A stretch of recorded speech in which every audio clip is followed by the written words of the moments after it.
Ubisoft have made some big changes as to how the leveling progression will work in Valhalla. The last two titles, Odyssey and Origins, have gone down a much more RPG-based route alongside the action element of the games. There's nothing to say that Valhalla won't be doing this as well, but it has been confirmed by the game's creative director, Ashraf Ismail, in an interview with GameSpot. The leveling system will be a little different, heading to a system that is a little bit more familiar to that of the earlier Assassin's Creed games, with fewer RPG elements involved.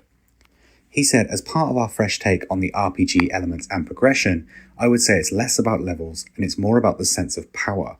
Based on the skills you have, you gain power. That's how we look at the mechanism in the world. It's really about your capacities and what you are able to do. The idea behind this change being that they want players to be able to explore and don't want them to hit progression walls like the previous couple of games, where you'd have to go off and grind a ton of side missions before you're even remotely powerful enough to get on with the next step of the main storyline. No doubt there will be some microtransactions involved somewhere along the way, so if you want that XP booster as well, it will probably be available for you there.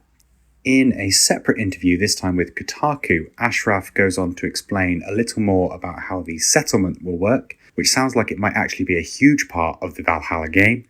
It will be a place that we retreat to often, head out to missions from. There will also be some mini-games where the game romances will also take place, or you can just sit back and do a spot of fishing or consult with your war chief. The war chief is an interesting one for me. Personally, I wonder if they'll be able to plan raids on nearby towns or just tell you how they're getting on in certain regions, and what I think is probably the most likely, this will be the person that we pick up our bounties from. Ashraf says that the idea of the settlement is we want you to start there and go out into the world. In the settlement, you might receive some kind of information about what's happening out in the world, whether it's contacts or people that you know in the past or new opportunities that have arrived. When you set out into the world to go after whatever that is, you get embroiled in politics. You get caught up into a journey. We give options within that. So sometimes, yes, it means that you can, let's say, negotiate to resolve something, confirming that there will also be some non-violent options to resolve situations that you will come across.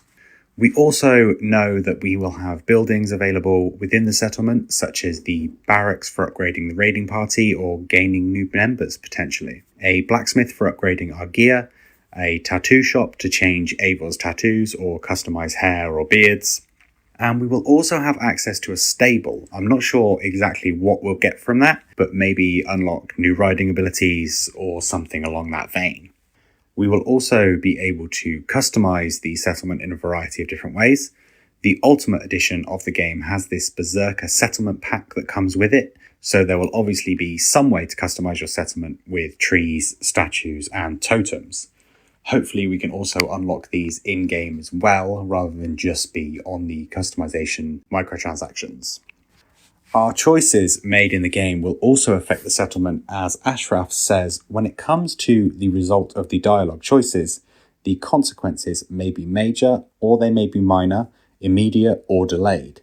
Players may even see these decisions affect their settlements and the world around them. We don't want to spoil anything. So it looks like it will be a case of our settlement evolves throughout the game, reflecting the decisions that we as players have made during our playthrough. That's about all I've got for you today, so if you've enjoyed this one, please give it a like and subscribe. Thanks as ever for watching, and I shall see you guys again soon.